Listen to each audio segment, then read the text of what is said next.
Hi there, this is Roger Bumpus, the actor, not the real person. I'm the voice of Squidward Tentacles on SpongeBob SquarePants, and I'm saying you're listening to DJ Danny. Of course, I am too, but then I'm on DJ Danny, so I'm actually contributing to what you're listening to. So have a great day. Oh, I think I hurt myself.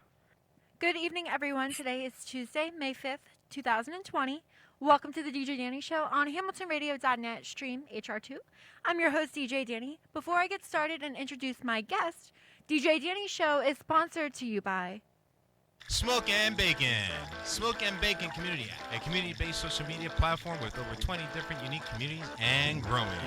Designed as an alternate social media platform for people who question the status quo, both those who are curious and those who ask WTF. You know what that means. Tired of being in Facebook jail? Is your content too edgy, raw, or free thinking? Well, we developed the Smoke and Bacon to be the platform for free thinkers and rebels to share what they want. Additional community activities include social contests and giveaways, daily and nightly exciting live streams, new engaging communities launching monthly. Social media the way you want it. Available now in the Apple and Google Play stores. Join us today. Love hearing my words by my favorite sponsor ever. Thank you so much to Smoke and Bacon. All right, everyone. So I'm joined here in the studio with, this is our first time using GoToMeeting. How do you like it, Brandon? It's something new, but kind of cool, right? Yeah, it's cool. It works for me. So I'm joined here in the studio with one of the vegan chefs that we also might have known who won Supermarket Steakhouse. So we'll definitely be talking about that later on in the show as well. But I Brandon Rouge here, and I'm really excited to have you, especially because I love seeing a guest on TV and knowing I could reach out to them or get that connection or a call immediately back and then schedule an interview. It's really exciting. Yeah, thanks for having me on the show. It's an honor. You're welcome. Well, let me ask you this. When I first reached out to you, because I don't know if this ever happened before where you had people reach out and it seemed like a scam or a fraud, what did you kind of feel like? Like, did you think it was obviously a get-go and, be a part of it right away? Or was there something where, like, your gut was telling you something, I just want to know? I mean, I,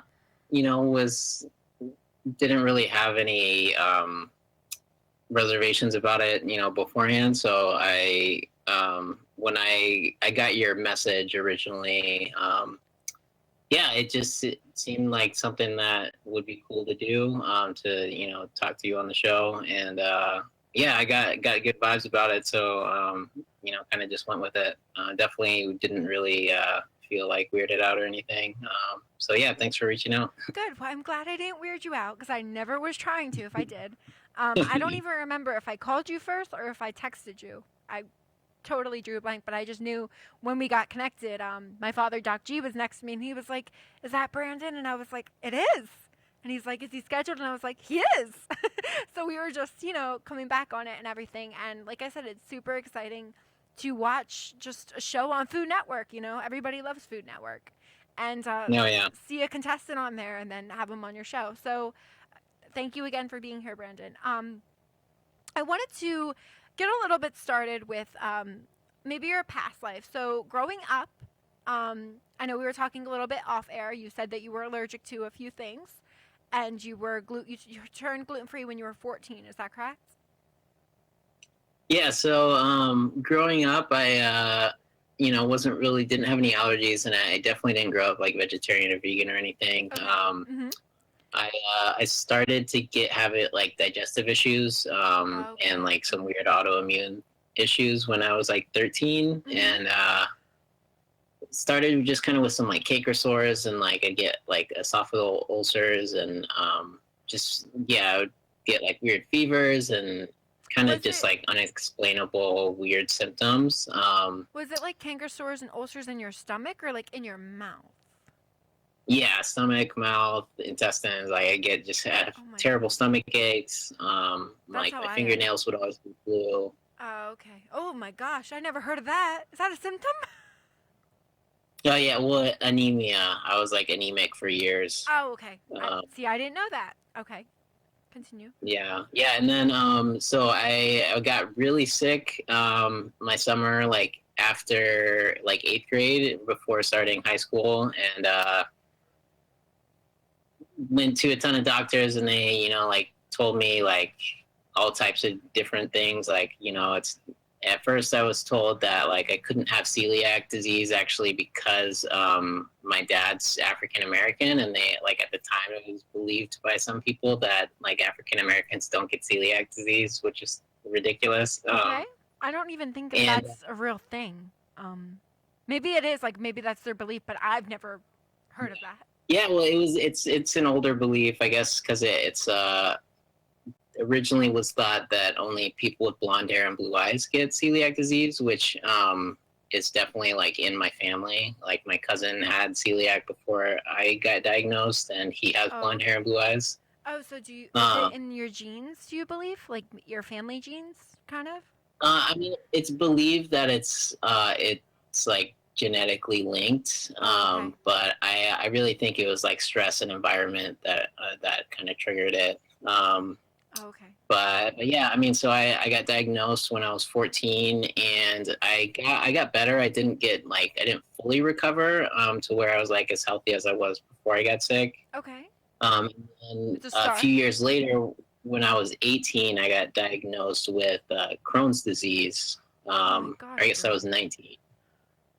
And then yeah, I mean, so I kind of started cooking healthier when around like 18, 19, and started to realize that, eating healthier would have a big impact on my digestive health and my overall health.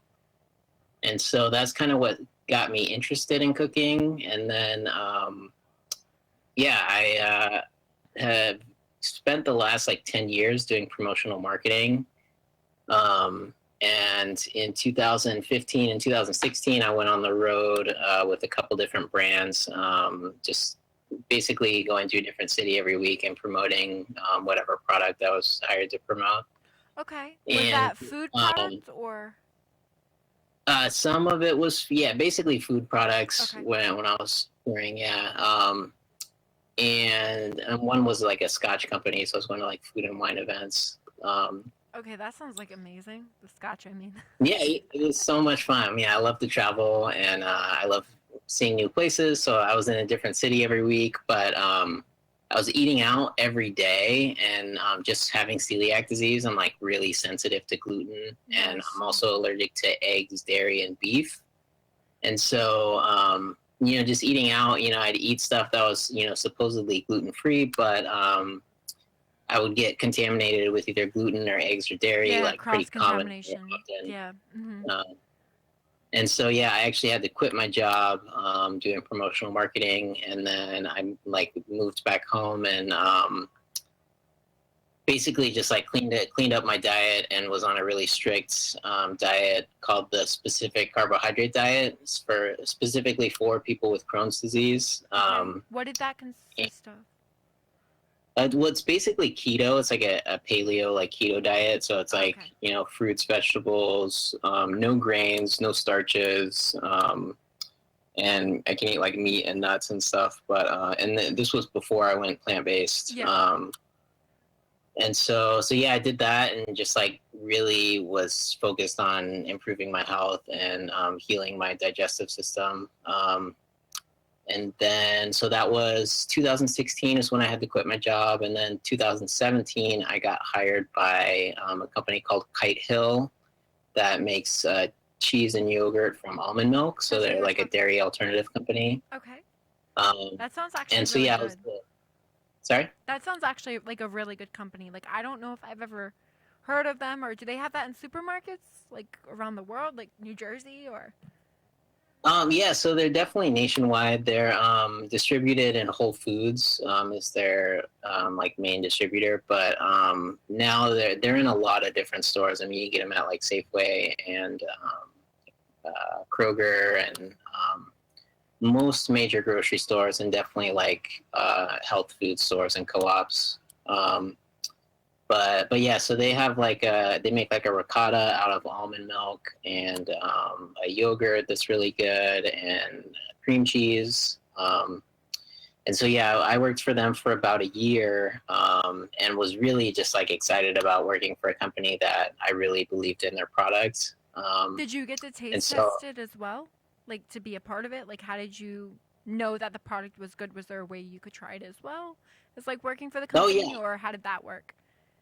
yeah. So I mean, they were actually my favorite brand of Okay. like any dairy alternative. Okay. Like way before I got hired, like as soon, like when I first discovered them, I was like blown away just because the quality of their products is so much better than most like dairy alternative companies. Um, and so, yeah, I was a big fan. And then when I saw that they were hiring like a local marketing person in Seattle, I like, I applied like right away and was like really intent on getting that job and, interviewed for it and they loved me. And so, basically from like the time I got hired, I was like all about Kite Hill and like, really promoted them like crazy. Like today, you're promoting them as well now. Oh yeah. Yeah, I still love Kite Hill. I mean, their products are just amazing, I and want to try them. I definitely will check that out like after the show. See if they have it near one of the grocery stores or something. Their yogurt's amazing. Their cream cheese is amazing. Their ricotta is like I think one of the best like dairy alternative products like on the market.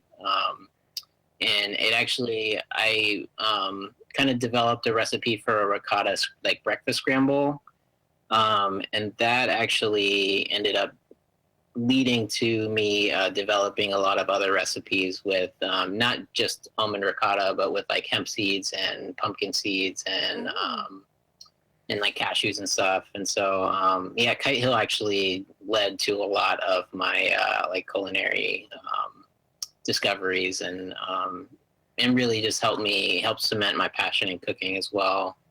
And then when I was on the road with the other brands, like before I got hired for Kite Hill, I was already kind of obsessed with cooking. Like the only TV I would watch when I was on the road was either Cooking Channel or Food Network. Okay. I love Food Network. And so, oh yeah. I really became obsessed with a show called Good Eats, hosted by Alton Brown.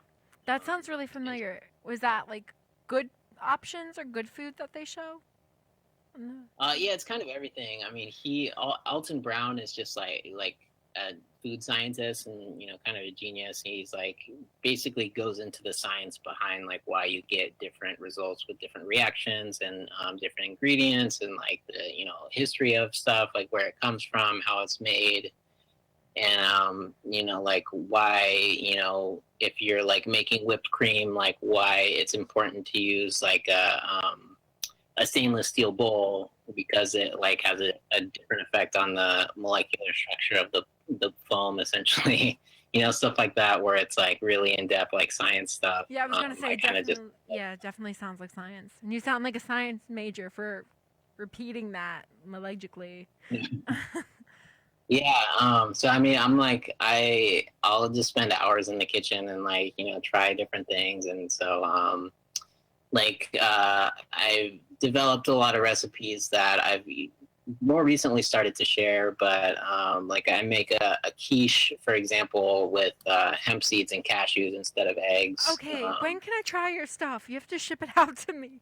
All this I know, right? Yeah. amazing, Brandon. Oh my gosh. I definitely got to get you. I'll pay for the dry ice or whatever it is. Yeah. I know, right? Yeah. Just in a little like cooler and some ice. So I'll have to send you something. What I wanted to ask you though, before you wanted to go down this path or this was something because you liked all the alternatives and it made your stomach feel good. When you were starting to just cook, were you kind of like an expert? Were you like, I want to do this continuously, or was this something that you kind of got forced into doing and then you just started to enjoy it? So originally, I think my passion was sparked when I mean, I'm a very like I've always been a picky eater, and when I started becoming allergic to stuff, I very quickly realized that a lot of foods, if I wanted to eat them, then I would have to make them myself. Just 'cause there wasn't anyone making a gluten-free, egg-free, dairy-free version of a lot of foods. And with that, it's like if there was a company making it, it usually would be one company making one product, and like because they're the only company making it, like it didn't have to be good. Yeah. So it was like, I got really frustrated, like spending a lot of money, you know, because a lot of those alternative products are like 2 or 3 times as expensive as the conventional version. And, you know, so you spend like $10 on a little, like small little packet of cheese, and it tastes terrible. It's like, it's really frustrating. So I kind of just started, you know, making stuff myself just because I know how I like things, and I was able to just like dial in the flavors and textures and, you know, get it exactly how I like it. So yeah, it really just like led to a lot of experiments and, you know, hours and many failed experiments as well. Well, I wanted to ask that because failed experiments, there's nothing wrong with that because you know you're still starting to get used to it and like what you like. But how do you pick the certain taste that you like? Like, say you made something and maybe it's like bitter, but I guess you want it to be sweeter. Like, what would you do? I mean, really, like my I feel like my knowledge in that area has come just from trial and error. Okay. Because I mean, since I am very particular about a lot of things, for example, in vegan cooking, a lot of companies will make stuff with jackfruit, and you know, it's like it's always promoted as like, oh, this is a great alternative to pulled pork or pulled chicken. That's what I was told because I've had the barbecue jackfruit by one of my friends Yeah. who's vegan that he made as well. But he made it. Oh yeah, It was good, but it was just a little spicy in my opinion. I like the yeah. steak. Yes. So, I mean, for jackfruit, for example, it's like, it's usually when I've had it, like out at restaurants or something, it's usually too wet. It's like, it has a lot of moisture. So you have to either dry it out or like cook out the moisture. Okay. And then you have to get a good char on it. And then it's naturally very acidic. And so when I make stuff with jackfruit, I usually blend I blend hemp seeds or pumpkin seeds with water, and then I'll add the hemp cream or the pumpkin seed cream to the jackfruit, and that really tones down the acidity. And so it's like just having that like kind of as the base, and then treating it essentially like I would like a taco filling, or like if I'm making like a pulled like barbecue thing. So I saute it with some onions and garlic and like bell peppers, and then You're making me hungry. oh yeah. Okay. And then, you know, add some barbecue sauce or whatever. But to me, it's like I really tried to get things similar in like nutritional breakdown, you know, because jackfruit like doesn't have a lot of in it, and so it's like when it hits like your tongue has like intelligence. It's like it knows like what's in something, and so it's like if you eat something that's like protein based, it's going to have a different effect on your tongue and your stomach and in your body essentially than something that's like a fruit with very little protein in it or something like that. Yeah, so I mean, so that's like kind of how I approach stuff, but really just like trial and error. And I think for anyone getting into cooking in general, but definitely plant-based cooking, you really want to find like what flavors you like and like how to prepare, you know, different components of dishes the way you like it. You know, I usually start things like I'll saute onions and, you know, usually cook it pretty slow at first, just to like break down the onions and get them caramelizing before I add some other flavors. But I also like I've had a lot of customers who have very specific allergies. Like allium is a big one, which is like the garlic and onion family. Oh, okay. And so yeah, if I'm making something for someone that's allium free, I'd normally start with onion and garlic, but you know, if I can't use either of those, I'll, you know, substitute with like bell peppers and ginger, or like sometimes horseradish. Like I made a garlic free pesto, and I used like ginger and mustard powder and horseradish, you know, to replace the garlic flavor. And it worked out really well. It was delicious. And so, yeah, I mean, that's something that I wasn't really expecting, you know, going into opening my cafe. But a lot of our customers just like can't eat out because they have such specific allergies. And Yeah, they requested it, right? Yeah. Yeah, me, usually I'm that person who, like, I go to a restaurant and I can't eat anything on the menu, and so when Same. someone I comes to just me get a like that, salad. huh? I said same. All I do is just normally get a salad. That's the only thing I can eat. Yeah. Yeah, exactly. So- I've had so many times where I'm literally making a meal out of like some lettuce and like a tomato and like some mustard and like vinegar or something, or like salt and pepper and some like tamari or I'm pretty like low maintenance in that if I don't have a lot of options, I'll just make something work. But I'm also like I am very particular, and so if I can, make something taste delicious, I will. But yeah, I mean, I really just kind of like to play around, and I really feel like I get inspired with stuff. Like I'll be driving down the road, and I like think about how to combine like hemp seeds with like vegan sausage and like a thin slice of apple and like roasted onion gravy and make like a breakfast sandwich. Okay, so like, what like- is it like when you're driving down the street? You see like a sign for something or whatever, or it just comes to you when you stop at like a red light no. and you're just like, that would be a good sandwich. I'm making that later, or something like that.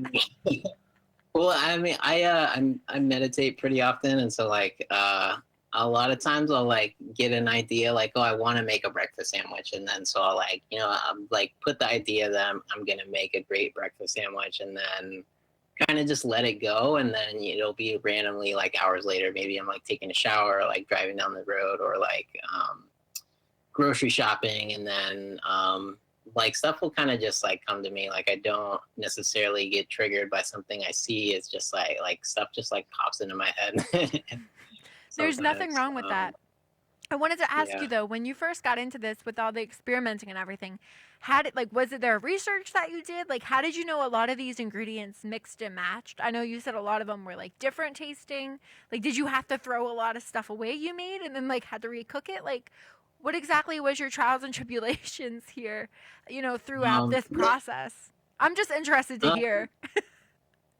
Yeah, I mean, I think it's been kind of all over the place. I kind of learned a lot really from like cooking shows, from Good Eats and like Chopped. I mean, I watch Chopped pretty often. Okay, I like Chopped, yeah. I like baking and Yeah. Cupcake Wars, I think. Oh, it's yeah. called. Yeah. And then, I mean, I'd say the most failed experiments for me have come through baking. Okay. Just because gluten-free baking is just like really tough, especially gluten-free vegan baking, because like eggs for the most part are what hold things together, especially if it's gluten-free. Yep. Yeah, everything just falls. Yeah, falls it's apart. like, gluten provides the glue in like conventional baked goods, and eggs reinforces that and like makes stuff fluffy. And so I've had countless gluten-free baking experiments that turned out just like either like styrofoam, or like it's either like way too gummy in the middle, or like totally dry and just like falls apart. And just doesn't appetize you at all. Like, you probably were so excited after you finished. You're like, this looks amazing. Oh, it tastes horrible. Yeah, so many times. And and buying things as well. It's like when I was on the road, I would like be in a different city every week, so I was always going to Whole Foods and like local like natural food stores, because like every region has different products, just because like someone usually has an allergy, and then they start making stuff, and then it ends up being good, and so they sell it. And so that sounds so yeah, I like would literally find good products and then take a picture of the ingredient list, and then when I got home, I'd go and try to recreate that just that formula. For example, like I traveled the country and tried different gluten-free breads, and like my favorite gluten-free bagels, for example, that I ever tried were from a place called Jennifer's Way Bakery in Manhattan. Okay. And I think they've actually closed. I don't, because last time I looked them up on Google, I think they were closed. That's horrible. So it was their base then. There wasn't like another, like, you can't buy it anywhere. Yeah, I don't. I think you can.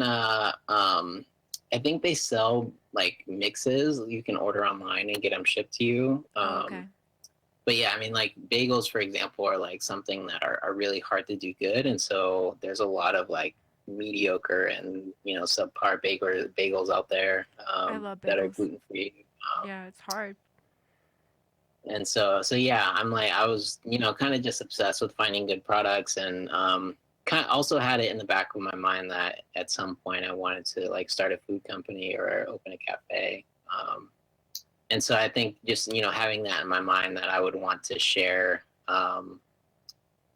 my discoveries at some point really like helped me kind of, I guess, lock it in and like save those little tips and things that I learned from other people. That's very exciting to like learn though, because I feel like, now after this conversation, I want to go home and throw all ingredients together in a bowl. And I know they're going to taste horrible because I'm not going to know any of the taste buds for it. But I mean, when you hear somebody, learning and trying to experiment with all these different ingredients and just, trying to make something that tastes really good, I mean, there has to be a part through it where, I'm not saying you have to talk about it, but it's like, where you have that fight where everything you make sometimes maybe isn't good, but then you come out to that perfect ending eventually. And like now, you're a professional, chef because you know what you're doing, just from the beginning. I mean, like starting out. Yeah, it's I mean, it's really been, quite the journey. I mean, I guess it's been multiple journeys, but yeah, I feel pretty confident now. It's like now I feel like I have a good enough understanding of flavors that even if I'm making a dish that I've never made before, like I know how different ingredients are going to interact. And so just having a pretty good base flavor, usually either with like, garlic and onions and like celery and carrots or like bell peppers and celery. And really depending on what I'm making, just like having that understanding of how different ingredients are going to play together just like really gives me confidence to where I know, you can give me any set of ingredients and if I'm even somewhat familiar with it, I'll be able to make it taste good. I think that's really amazing because, like I said, from starting from the beginning with being a chef to now you're a personal chef, personal vegan chef. But where in this do you feel like, because I know you said you started cutting out meat and stuff, so where in your cooking do you think you started putting in more like fruits and vegetables? Was it trying to fill yourself up more? Was it like you didn't care about the meat, like it was too expensive? Like, where do you feel like you kind of contributed to where you wanted to try something new? So I originally first went plant-based. I think when I was working for Kite Hill is when I started experimenting more. Okay. Like I would make a lasagna, like making lasagna, for example, with the Kite Hill ricotta, or making like pizza. I'd use like the unsweetened yogurt and this kind of like reduce some of the moisture and then use it like as a cheese. Okay, so it made it like a mozzarella, kind of? Yeah, kind of like a mozzarella or like a in between like a mozzarella and like a ricotta, because it's like creamier than a ricotta, but like not as firm as mozzarella. Oh, okay. But yeah, so I made lasagna and like I made like a cheese sauce, and really just being able to play around with Kite Hill products was a lot of fun to me. And then while I was working for Kite Hill, I started studying Qigong and Tai Chi. And my Tai Chi teacher actually is vegetarian, and he like really pushed me to go vegetarian. Okay. And so originally I kind of went like plant-based for spiritual reasons, and like basically if I wanted to access like the higher levels of consciousness, I was, encouraged to go vegetarian just to try it out at first. When you mean you were encouraged to enter higher levels of consciousness, what do you mean exactly? Because I know you're very spiritual, I can tell. That's how I am as well. We're very gifted like that. But was this something where you felt like, going full, vegan was just something that helped like your consciousness like stay in that spiritual light, or was it like something that kind of observed in the situation? Well, at first it was just a suggestion by my Tai Chi teacher, and then like once I really tried it for myself, I had a few experiences where I'd been plant based for a little while, and just like I found like meditation just like so much easier and really like more effective, and to where I would get just like just feel a lot clearer. And one thing I've noticed, like when I eat like meat, I tend to kind of get like weird emotions almost. It's like Yeah. I'm not Or as depressed, right? Oh yeah, yeah. I feel like we were It's kind of like like eating what the animals had, like their emotions and stuff.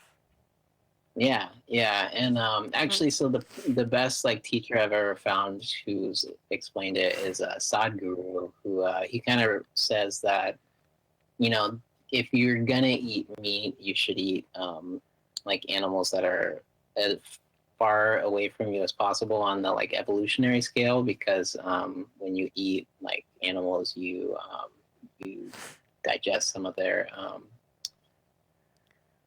emotions. Essentially, you have to like deprogram the emotions, and so the more complex emotions they experience, then the harder it is for you Like to them kind being of like slaughtered or something you experience in yourself, or you don't know why you're feeling that. I mean, like also for instance, Brendan, like turkey. When you eat turkey, anybody that eats turkey, you fall asleep right after. yeah. So Yeah, I mean, and that's another thing is like energy wise, it's like if anytime I eat meat, it's like I need a lot more sleep. Um, but yeah, I mean, it also was really tricky for me because since I do have Crohn's disease, it's like when I eat meat, it actually like it would settle my stomach, and it's like hard to get something that's like kind of protein based that will settle my stomach being plant based, and yeah, so or that's I think vegetables, where right? like Yeah. So how did you kind of incorporate that to where your stomach was settled? Like what is some foods plant based you started incorporating in your diet? So my like go-to digestive friendly meal is either it's like a pepita scramble with like pumpkin seeds or like hemp seed scramble. That It's sounds basically just like hemp seeds or pumpkin seeds blended with water. that sounds amazing. And oh, nice, yeah. And I'll use that basically as the base for a scramble. So it's like I'll use that base basically like I would scrambled eggs. And so I'll like saute some onions and bell peppers and like garlic and parsley, and then pour in the like pumpkin seed cream, and then just kind of let that cook, and that scrambles like eggs, and that it's actually nutritionally superior to like eggs because it has more protein, no cholesterol, like especially pumpkin seeds have like copper and iron and like all types of like minerals. I mean, if you get a bag of pumpkin seeds and read the nutrition label, it like looks like a vitamin basically. Well, what um, pumpkin seeds are you supposed to? I know you can eat them, but you also can like cook them or bake them or something, right? Like you can make them, like cook with them or bake with them to get like I guess yeah. better nutrition or something from it. Yeah, Like I so read. I mean I soak them raw Okay.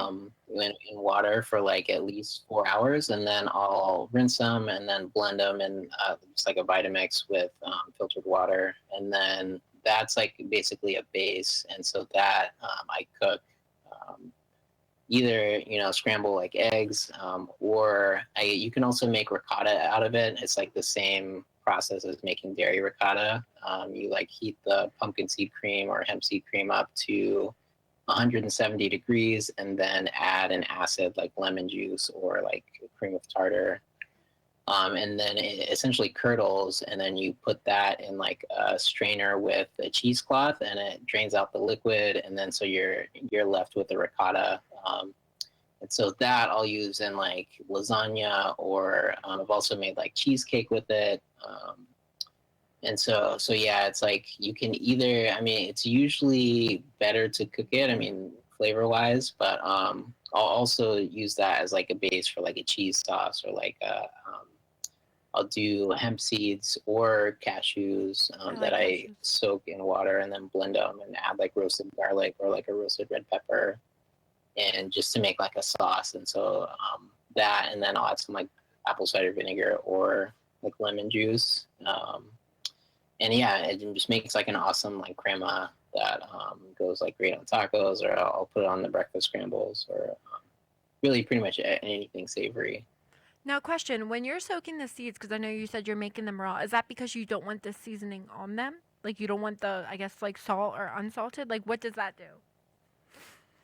So soaking them actually, I mean, it makes them blend better if you soak them for at least like 4 hours. When you rinse them and blend them, it'll be a lot creamier than if you didn't soak them, because it'll still be kind of like gritty or chunky.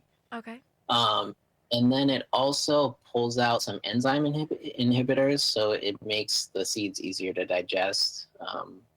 And then, well, according to Sadhguru, it actually like pulls out some of the proteins, so it's like not as concentrated, which I don't understand why that's a good thing, but I guess it's easier to digest. So yeah, it really just makes it easier to process, and then easier to blend and easier to digest. So there is a quick method. You can just either boil the like hemp seeds or cashews or whatever you're using in water, or just pour boiling water over it and then let it soak for like 15 minutes as opposed to like 4 hours. And that, has the same effect. I don't think it pulls out the enzyme inhibitors as much. But as far as like texture wise, it makes it just as easy to process.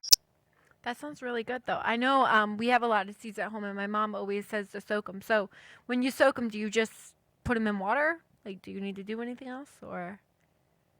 Yeah, no, I just put them in water. I always use filtered water. Yep, that's what we because have. I'm like kind of, I'm just kind of sketched out by like fluoride and chlorine and all the like random weird stuff that's in You're on such a tap high water. spiritual level, Brandon. We could be like best friends in this situation because everything that you say is like my life. Okay, when I talk about anything around like fluoride, my friends are like, it's in your toothpaste. You're fine. I'm like, actually, no, it's killing you. But whatever you say, you believe what you want to say. Like, it's crazy. Well, I mean, like one thing that like it makes it apparent to me is like there, in a serving of toothpaste, it's like there's on the toothpaste container on the like package, they have a like fluoride warning. Like if you swallow even like the regular amount of toothpaste, like you're supposed to call the poison control center or whatever. Mm-hmm. But in 2 glasses of water, there's as much fluoride as there is in like a normal serving of toothpaste. So it's like if you're drinking 8 glasses of water a day, and they are all contaminated with fluoride, it's like you're putting that in your body. Well, for instance, yeah, I was going to say again that, for instance, another thing is, say you're, like you said, you're picking out toothpaste. Some of the toothpaste says fluoride free, right? Right on the box. But if you look at the ingredients, it's still in there. Like, no, it's just like, yeah. Yeah, it's crazy. Yeah, I always make sure to get fluoride-free toothpaste. I use Toms or Toms, I believe that's what it is. So it's all organic, because my whole family, we are organic as well. And I used to work at a health food store, so I learned, different stabilities and ways that I wanted to function and work differently and everything. So I feel like meat was definitely one that I was getting sick with, and I just wanted to cut that out completely. So, me being vegetarian is definitely a stepping stone from vegan, but one day I'll get there. But it's just, I've been, I believe, vegetarian for 2 years now. So, cool. Trust me, it could be hard sometimes when people are eating like burgers around you, but I like veggie burgers. There's like the same thing. They're delicious. I like the ones that actually Friendly serves as well. They're just made out of rice, like rice. And then there's like carrots and lima beans or peas or whatever in it, and it's so filling. Nice, yeah. Yeah, I mean, my whole thing with like being plant-based is like, do what you can, do your best, and like, if you're not perfect with it, like don't worry about it. And I really hate the idea of like the vegan police of like other people, like watching what you're eating or like commenting. It's like Right? whatever you eat Yeah. is like a personal thing. And so, it's like if you are mostly plant-based, but every now and then you eat some fish or some chicken or something that's like helping you feel better, like it's like if that helps you stay plant-based the rest of the time, like do what's right for you. And I really believe more in intuitive eating than sticking to any like specific diet. Like eat what your body tells you to eat. If that's plant-based, like great. If you're not feeling good on a plant-based diet and you need to like reset, do what you got to do. Do you feel like, But though, if somebody went from vegan or vegetarian to back to eating meat, they can get truly sick? yeah, I mean, like if it's good for you, I mean, you can do it. But yeah, it's like I know when people stop eating meat or certain foods, a lot of times their body stops producing those enzymes. And so yeah, I mean, I really think you have to figure out what works for you, and don't worry about what other people think. And try not to get sick either, because that was my situation. I went from being, I literally think I jumped from eating meat to full vegan. And I think that's No, kind of what made me, yeah, I think that's kind of what made me sick. Because for 30 days, I was starting to look extremely pale. And I had to jump back into Faye yogurt or like eggs or something. Like, I felt yeah. sick. I felt like my body was shutting down. It was so scary. I kind of thought I was going to die, like, to be honest. Yeah. So, I mean, it's like everyone's body's different. Like everyone's like a unique creation, essentially. And so, whatever works for you, I think really people need to figure out what's good for their body type and what works for them and helps them feel good. And yeah, just like try not to worry about what other people think, whether they're pushing you to go vegan or not. So yeah, I mean, I really think food is just like a personal thing, and it's not something. I mean, I also think if people are going plant-based, like it's probably better to just keep it to yourself, or like tell the people that care. are that care, like that it'll that matter, because like if you're living with someone and you go plant-based, like they should probably know, so that they don't cook you a steak and you're like, oh, I can't eat that, and they get upset or whatever. But it's like you don't need, like, your first day going vegan, you don't need to post on Facebook and Instagram and everyone like, oh, I'm vegan now, like forever. And so like, because I did that. then yeah, it's like, I mean, if your body kind of rejects your diet, it's like a lot of times when people go vegan, they just try to instantly go to a ton of processed food, and it's like if your body doesn't appreciate that, it's like they might have to not be vegan for a while to reset.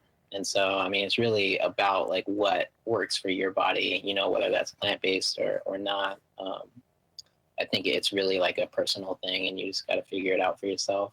Well, let me ask you this, Brandon. For you also being very high spiritual like myself, do you believe that our body tells us exactly like when we kind of are hungry and we force ourselves to eat, as well as do you believe that when we're eating, as much as like we all eat or we strive upon the meat and stuff, our body is trying to tell us something differently? It's either or question. Yeah, I mean, I personally, I mean, I'm think I'm pretty good at listening to my body, but I still struggle. It's like it's kind of funny. I joke, my friends who like know me really well, especially in the last few years, I joke with them that at like when I tend to get like the munchies, or like sometimes I'll like really be craving food, or like I fast usually in the morning, and then so like sometimes I'll fast halfway through the day, and by the time I eat, I'm like ravenously hungry and just like get this insatiable hunger. And so I'll eat stuff that like I know is not like good for me. It's like I have a sweet tooth, and like I love like baked goods, but like my digestive system doesn't. And so oh my gosh, you're on the same level as me. I'm lactose intolerant, but I love ice cream. So tell me how that works. Yeah, I know, right? And so yeah, like sugar is still something I struggle with. I joke with my friends that I call it channeling my inner fat kid. I love it. I've named Reginald, and so like when I'm like hanging out with my friends, I'll be like, "Oh yeah, Reginald was going ham last night," or like, because I'll just like get cravings for something, and then like eat vegan ice cream because I'm like super allergic to dairy, but still like sugary stuff I'm not really supposed to eat, and so I mean I can't say like, oh yeah, it's like easy, or it's it's like just a simple self-control thing. Like I still struggle with it. And so that's another reason why I think it really has to be a personal thing, and you just got to do your best and do what's right for you. Now, with you saying that you can't have, or you can have sugar, or you can't have sugar. I'm not supposed to eat sugar. I'm like, I've always had a sweet tooth, and so it's something I still haven't been able to fully kick, but yeah, if I do eat sugar, I'm supposed to eat like stuff sweetened with dates, or like maple syrup and coconut sugar are better, but still probably not the best for me. I try to avoid like cane sugar and agave.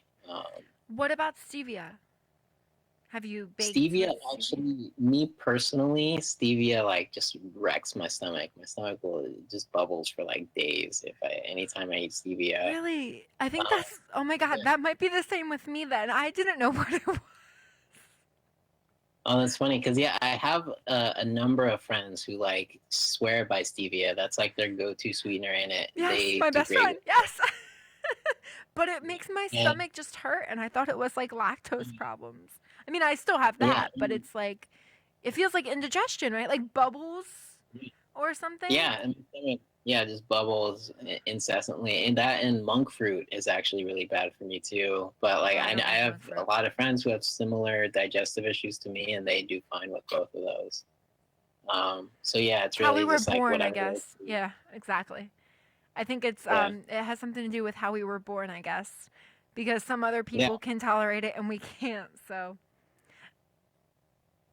Yeah, so I mean that another reason why I just tell people like, hey, you got to figure out what works for you. Don't worry about other people telling you like, oh yeah, this is how you need to eat. It's like, no, like you need to figure it out like for your specific body type and your situation. Like your living situation, like your social and family situation. How did you? Yeah, I mean. Oh, go on. Yeah, I just think it's like something everyone just needs to figure out for themselves. Definitely is. Now, I wanted to ask you, because I know I spoke of it earlier for Supermarket Stakeout, but how exactly did you get involved with the show first? Like, did you reach out to them? Were they in your neck of the woods? So actually, originally I had applied to be on Cutthroat Kitchen, which is hosted by Alton Brown. It's probably my favorite cooking competition show. I mean, I guess Supermarket Stakeout is my favorite now, but it has to be. You won, man. You won. Yeah. I mean, it's on tonight, so I'm gonna be watching the new episode that comes out tonight. But yeah, I originally applied to Cutthroat Kitchen, hosted by Alton Brown, and the people who produce Cutthroat Kitchen also produce Supermarket Stakeout. And so they called me and asked me if I wanted to be on the show. And I had already seen the show. So, I was on episode 2 of season 2, but season 1 had already aired by the time they called me, and I thought it was fun. It looked like a super fun show. Well, let me ask you, when you were asked about it and everything, what did you think of the show? I mean, honestly, I couldn't stop laughing. I thought it was the funniest thing because I love that people are going up to people out of the shopping, like the shop, and they're buying their groceries. Like, that's just amazing to me for some reason. I just... Yeah, it's funny. I love the concept of the show, and like on the first season, I swear, like ever like long before I ever like got called to audition for the show, like even when I watch like Chopped or like other shows, I'm always like putting myself in the chef's shoes and like if this was me, like how I would do it. And so I'm just like, oh well, I'm gonna go out there and like just bid really aggressively, like try and, outbid other people, or just like, give people an offer before they have a chance to, say no. And so, yeah, like when I first saw the show, I was like, I would love to be on that show. And then when they called me to audition for it, I was like super stoked. And the person that hosts the show? Chef Alex Guarnaschelli. It's funny because she's like by far my favorite Iron Chef, and so I love her. I mean, she's a Chopped judge as well, and Okay, she's she just is from like, Chopped. I thought so. She looks so familiar. yeah, she's I mean, so what's funny is actually Iron Chef has been one of my favorite shows since I first saw it in I think third grade. They back in the day, it was just like the Japanese version, the original Iron Chef, and then a few years later they came out with Iron Chef America. But yeah, I've actually been following Alex Guarnaschelli for years. Like, she's like by far one of my favorite chefs, definitely my favorite Chopped judge and my favorite Iron Chef. And so I was so stoked when I got the call about potentially being on her show, because I seriously love her. So I wanted to make sure. So it was definitely kind of like a competition though still, right? Like, you guys did have to audition for the parts and stuff like that. They didn't randomly just pick people out of the parking lot, because that's what they made it look like. Yeah, so they called me I think about a month. They originally reached out a month before I filmed the show. So I filmed the show in the middle of November. So it was October when they reached out about auditioning. And then so I had like a phone interview, and then like a Skype interview. And then it was like basically like a week before we filmed that they, called me like, hey, you've essentially been selected. And so, it's not finalized yet, but we need you to keep these dates open. And so I was like so stoked, and was like, just praying like, please let me be on the show. I can tell. I mean, I feel your like enthusiasm still, even though you're already on it, like through here. Yeah. You're yeah. still I mean, very, honestly, like, it's like, I love Food Network, and just like, I'd love to be on Chapter. I mean, Cutthroat Kitchen is just like such a fun show, and Supermarket Stakeout is like, definitely different theme, but like also just like such a cool concept. And with I love just like the chance that's involved with it, like the uncertainty, like you really don't know what someone's gonna walk out of the grocery store with. Which, I mean, is really apparent when, someone like buys a basket and there's like dog food, or like, toys, or cat litter. Yeah, cat litter. I think somebody had cat litter or something in there. Yeah. The supermarket and everything. But how did you work with like the ingredients that the person bought? And then second of all, did they give you money? See, when I turned on the show, it kind of was already, I think, like in the middle. So I got to see, you and a couple of the contestants, but I don't know how you guys got there. And then somehow you guys all got like $800, or maybe it was less than that or something like that. And then you bought groceries or something. Okay. Yeah. So they basically gave us $500 each, to cover all 3 rounds. And so it's like up to the contestants, like how you bid and how much money you spend. And so, yeah, I was trying to be strategic, like basically spend $150 on the first round, $150 on the second round, and then I'd have $200 in the third round if I needed. And that I think I spent like $150 in the first round and like $180 on the second round. Like almost 200. So, yeah. Yeah. And I was like, oh my God, is he gonna have enough for the third round? Yeah, it's funny. And then the third round, like I had enough. Like I was able to give the shoppers like $20 for each item, which I was buying like berries that cost like $2 or $3 or something like that. So I know they were making bank. They probably were so excited that you guys were there. Yeah, that's another really cool aspect of the show. It's like when contestants are like, really stingy at all 3 rounds, and like end up having like $200 or $300 over at the end. I'm just like, come on, like just hook someone up, you know, I because felt, yeah, watching the show from my perspective, I felt I was laughing. I was like, is he ever going to get the ingredients he need? Do you know how many people were no. looking at you and thought you were crazy when you were asking to buy their groceries? Like, I just, Yeah, especially like the second round, I asked a few people, and then I was like, hey, can I, you know, like I'm on a cooking competition, can I buy your groceries? And they're like, no. And I'm like, oh, I know. okay, Wait, was that the have a second nice round? I think that was the second round you said that. Or yeah, something. Oh my God. I felt so bad. I was just like, somebody let him buy groceries. But I mean, you wanted the ending. So the proof through everything was, you know, you making food from the groceries that you had. Not really having everything that you need, but still making it work. yeah. It's funny. In the first round, I really I got like the perfect basket because the guy had basically kind of like, I mean, he was making like wontons or something, but he had wonton skins and that I used for chips, and then tofu, you That was know, the which I'm pretty Chinese familiar Chinese with. round, right? You guys had to make like Chinese food or something? Close to like Chinese. No, the first one was a nacho platter. Okay, nacho. Something was Chinese round? You guys had Um, to make like a Chinese no, dish. the second one was retro goes modern, and then the third one was sweet and salty. Okay, sweet and salty. Okay.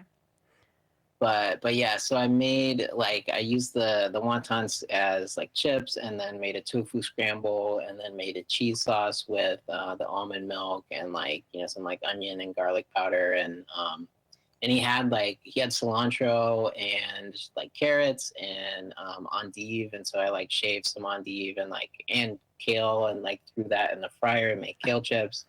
And so like by the end of the round, I had like a really nice nacho platter. And so like I had like, you know, really had to create it and like make it up as I went, but had all like the perfect ingredients. Whereas the second round, I was like the last contestant to buy groceries, and Oh so yes. I just bought I was guys scared you weren't groceries. gonna make it. Yes. Yeah, and so when I bought his basket, and when I got it back, he had like four like huge steaks and like 2 pounds of cheese and like a pound of like salted French butter, like, you know, a half pound of regular butter, and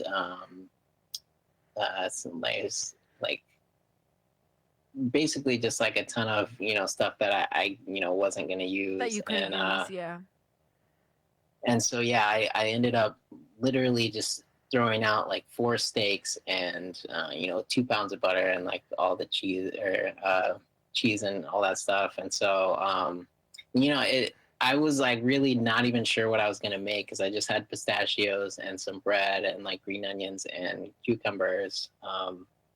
And so yeah, I like made the like essentially like a vegan egg sandwich, but That's the one me and my father want to try. We oh actually no. really do want to try it. That's funny, yeah, because the omelet actually is kind of similar to something that I did at my cafe. Is like I'd Okay. make an omelet out of hemp seeds, and we'd use that on our breakfast sandwich with like a Beyond Meat sausage. And so that was kind of the direction I was going. Actually, I forgot to put turmeric powder in the egg mixture to make it yellow and like look like eggs. So like the judges like didn't really see how it was an egg sandwich, but like thankfully I didn't get eliminated that round. That was actually like the only time I was nervous the whole competition. I mean, I generally don't get nervous a lot.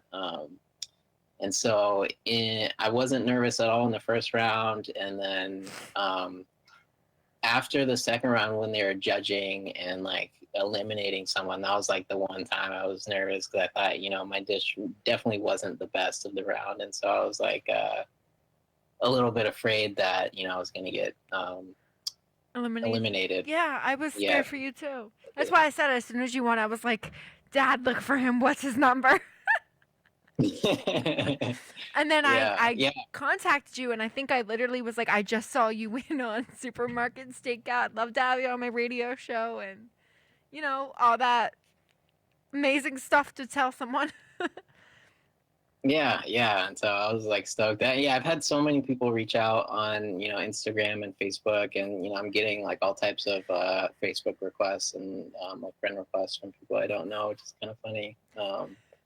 But I'm also like I've been able to share like the golden milk cookie recipe that I used in the third round, and it's actually really cool like seeing like giving someone a recipe and then them making it and then like sending me a video or a picture of the cookies and like saying that they love them, and it really is like inspiring me to like want to just like focus on putting out recipes for a while. Yeah, you should Because a definitely lot do of this that. we've done is just like stuff that I've made out. Wait, with your cookie recipe, was that a challenge? So it's something I actually had developed like before the shows. Like that's basically was or still is my favorite cookie recipe. Because I make golden milk lattes pretty often. I know, you told me about that. I want to try that too. Yeah, so it's basically like coconut milk, or I'll use coconut cashew milk, and then like turmeric powder, ginger, cinnamon, nutmeg, and a little bit of cardamom. And just steam that in some like coconut cashew milk with maple syrup.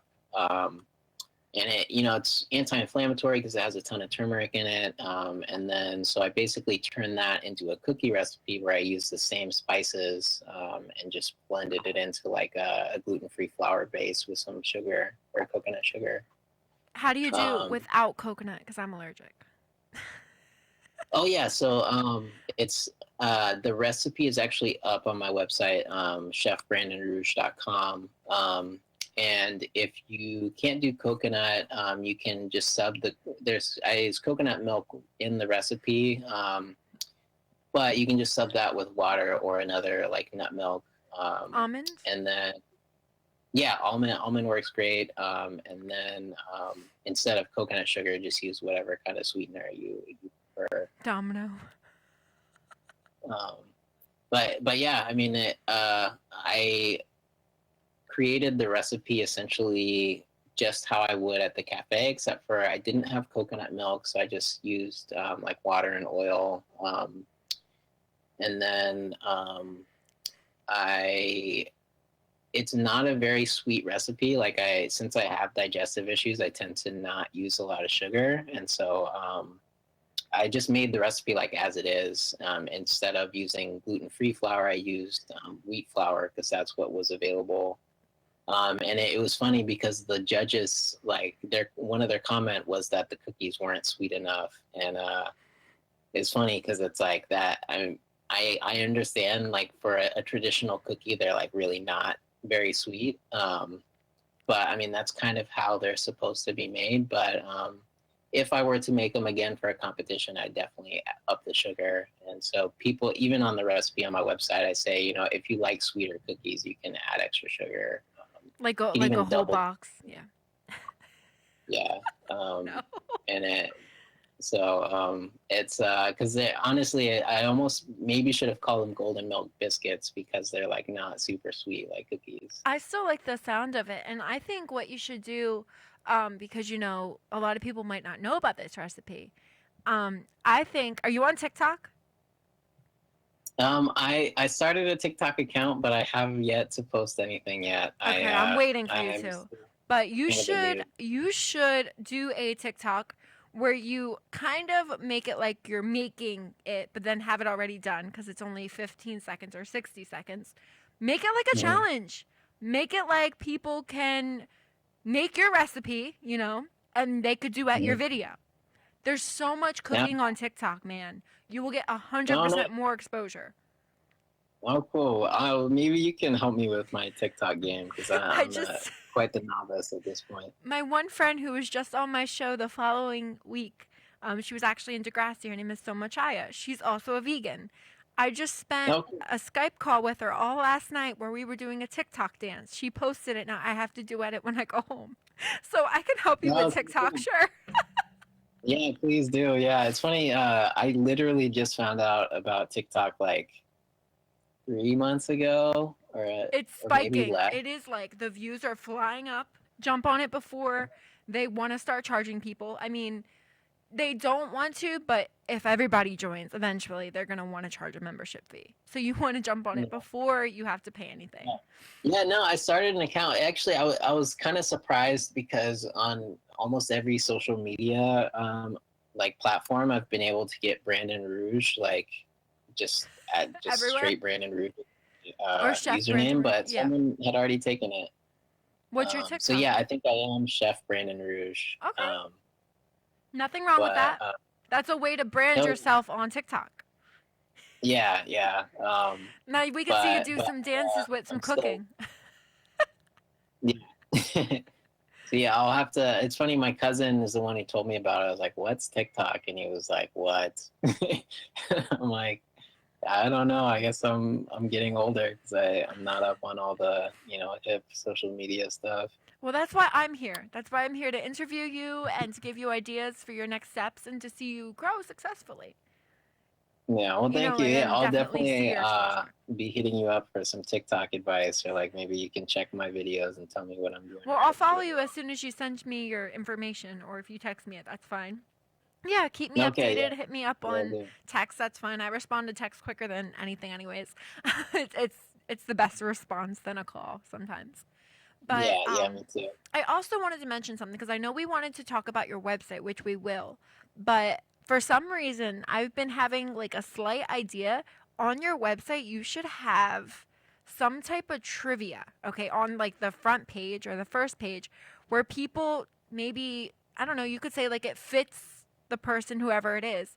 And with that, it should lead into one of your vegan ingredients, like a thing that they should make. This will work perfectly for you. This matches your personality or something like that. Oh yeah, that I haven't really thought about that. But, I don't know. It's been jumping out of my head more than anything. So I just, yeah. Yeah, I mean I think that would make a lot of sense. I think that maybe would help people. I will definitely help you out if you need ideas. You could reach out to me completely. I would love to. Cool. Yeah. Because I freaked out when I was like, maybe he'll like this idea. But real quick, I'm going to do Cat of the Week. I have a cat that I'm just going to promote, and then I'll get right back to you about your website. Cool. Thank you.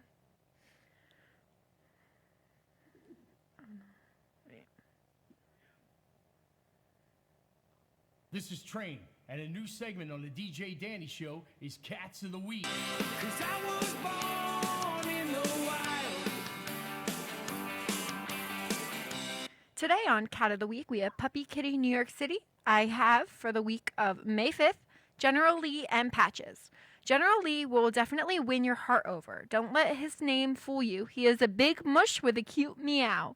He is also curious and silly. Don't let his size fool you. He is a playful boy. He did have some teeth removed a while ago, and it doesn't stop him from eating, though. He is bonded to his friend Patches. Patches is about 6 years old. He's a little more shy and reserved with new people. He does respond and soft talking and does like love and pets when you sit next to him. He's very soft and sweet. He's also very playful and enjoys catnip and cat treats. We're trying to rehome them together. The owner did pass away and deserves to have a second chance with a forever home. So if anyone is interested in General Lee and Patches, which you see the picture right here, right, Brandon? Is it there? I hope it's there. Okay, perfect. If anyone is interested in General Lee and Patches, again, you have to take them both. You can't separate them. You can go to www.puppykittynYcity.org. That's Puppy Kitty New York City. We're trying to help with adoptions, transportation, and fostering. Again, that's for General Lee and Patches, www.puppykittynYcity.org. Thank you. Wow, I don't know how I can say that faster than anything. It's crazy. But I definitely think what we can do, Brandon, especially because, this website is what you're doing and this is how you're creating your success and everything. If you create somehow or some way, even if it's maybe like a poll or trivia, just have them fill out a couple of questions. You can even ask them, like, what is your taste buds, and give them a few responses. And you have like a certain type of what you make, your ingredients. Like you can have a picture of what your food is, like the purple potato pie or sweet potato, the purple pie that you told me about, like like something like, yeah. So something like that, and it could lead someone into trying one of your amazing dishes. Then you don't know who came to your website and tried it. What if you had like, okay, I love Ann Burrell more than anything. She's my favorite chef on Food Network. You had Ann Burrell or somebody like talk about you. What would you do? Or Bobby Flay? I mean, like, these are successful cooks. So all I'm saying is it's just one little thing you could try on your website. You know, if it doesn't do great, you can always take it off, but just try it as a little, trial thing. See what happens. I mean, I definitely will be your first carrier. I will do it so I could see what works for me. Then I would try to bake that recipe, There's a lot of people that also have celiac, like you were talking about. So you can even have an option where it says gluten-free, and then you have a gluten-free option. Yeah, no, I like it. I never really thought about something like that, but I think that would be a good way to, get someone started, especially if they're not sure what recipe they'd want to start with, or if they're new to plant-based cooking, like choosing something that they're actually gonna like, because I think a lot of times when people approach plant-based cooking, they just go with what someone else suggested, and it might be like tofu or mushrooms, and there's a lot of people who just don't like tofu or mushrooms. I hate tofu with a passion. Yeah, it's funny. I've never liked tofu, and I've actually avoided soy for a number of years, just because it tends to be a bit harder to digest. But I mean, I've grown to appreciate it now, but it has to be cooked very particularly, just because I feel like most people who cook tofu just kind of steam it, or just heat it up and don't really impart too much flavor into it. Well, when I get it at a Chinese restaurant or something, nothing against them. I love all the vegetables, but it's like a hard rock. No, it's like a hard white rock. It's weird. It's like tapioca pudding thing. Yeah, and it's either really soft and bland, or kind of crispy and super bland in the middle. And it's so always I'm bland, though. I'm big on texture and flavor. Yeah, it's always bland. But I definitely feel again, if you need help with it, I'm here. No worries. You have my time or whatever you need. So you can come up with this, or if you need help with questions or anything. I feel like this is also good for you, because we're still in quarantine and with Corona. And I know due to your cafe and everything that happened, you are trying to promote your website. So if we can bring a lot of traffic to, your website, which is what you want to do, why not make it fun when somebody can come on and do a little trivia? I don't think any cook website is ever doing that. I mean, I don't know. The idea literally just popped into my head when I talked to you. So I was like, I want to throw this out there. And yeah, I mean, and someone who really just doesn't know where to get started, I feel like that would be a great introduction, or steer them in a direction, even if it's a direction that they end up not going that far with. It's a good place to start. And so I think that would be fun or engaging for people. And then another thing later on down the road, I don't know if you have a donation thing where people could donate to you, but for new people that are, getting into it and everything, for the donations that people send to you, maybe you can send out a care package to the new people that came on your website, or they have questions about how do I be vegan, what can I try? And you have a few things you can offer, for people sending you donations that you can send back and stuff like that. Yeah, I've thought about doing a vegan starter kit or something, where it's it's really expensive, so you need to make sure you have the funding for it, of course, but we don't want to drain your pocket. I mean, I know you won, but still, you have a lot you're worrying about and dealing with. Yeah. So, but I mean, even just to get someone started, some simple recipes, and then some ingredients like hemp seeds and pumpkin seeds, or cashews, or lentils, or just different alternatives, simple ingredients that is going to get someone started. And then also some cooking tips, or also shopping tips, or just lifestyle things. Look at you. Yes, exactly. Or send, I wasn't gonna, not a wooden spoon, but a cooking utensil or something. I just couldn't think. I was thinking of a wooden spoon, or something to get it going. Or you can even have something on your page, when you feel you have enough traffic, where you do raffling off, for the 100th person that comes to my website, because you can have like a page counter or something, and you could raffle off, a new vegan starter kit. And imagine how much traffic you would bring. Yeah. Where are these ideas coming from? This is crazy. But no, I'm really excited, and I hope that these will definitely help you and push you, like you said, because you want to push your website, and that's what we want to do. So anyway, I can help here, especially here at Hamilton Radio, Brandon, let me know, because I'd be happy to. And I'm glad that I'm your friend, because we are on the high level of spirituality, so completely. Yeah. So. Yeah, I definitely appreciate it. You're welcome. Doc G, did you have anything you wanted to say to him? Okay, my dad wants to say hi. You met him numerous times over the phone, but now I think he wants to show his face. Yeah. How you doing, Brandon? Okay. Hey, how's it going? I'm Did good, you want man. to show your face, Doc G, or you want to stay behind the No, camera? I'll stay behind the camera because I'm getting ready to actually get her show off and get somebody else on. But yeah, Ed, Brandon, it's been a pleasure, and we're going to try some of your recipes because I'm actually becoming more vegan again. Well, you're doing vegetarian first. For a lot of reasons, for tons of reasons, but one of them is I want to stick around for a while yet. So meat's becoming scarce. That's the second reason, and I really, I miss it, but I really don't miss it as long as you can get jackfruit or things that taste like chicken or soy protein that's got the same smell and taste. So really, Yeah. I'm good. I'm really good. Nice.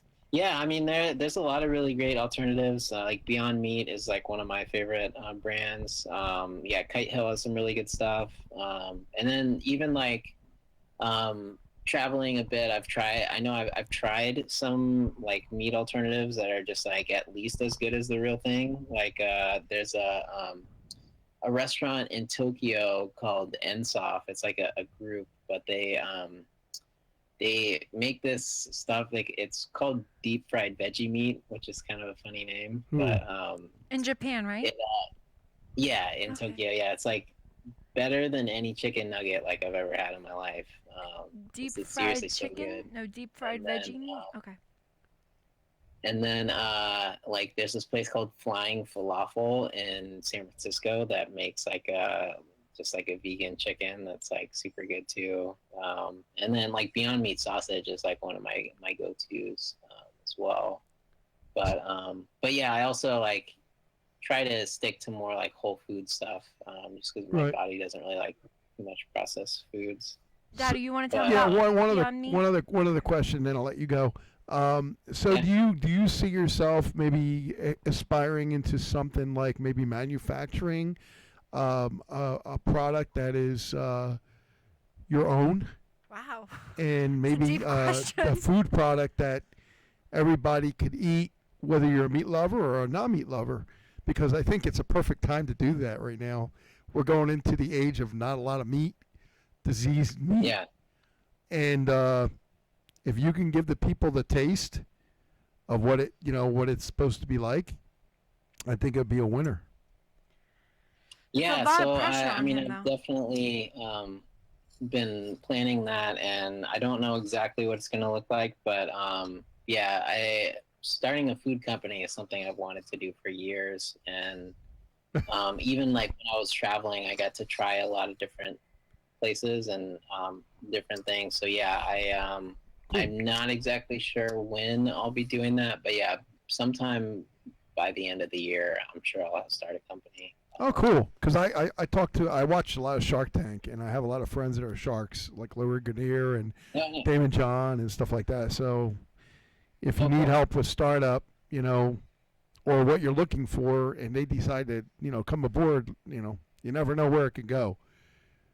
No, yeah. Yeah, well, I appreciate that. Yeah, thank you. We'll be your customers, though. Don't We'll forget be your about us. customers as well as your supply, for, whatever. Your supplier. Yeah, well, cool. Thank you.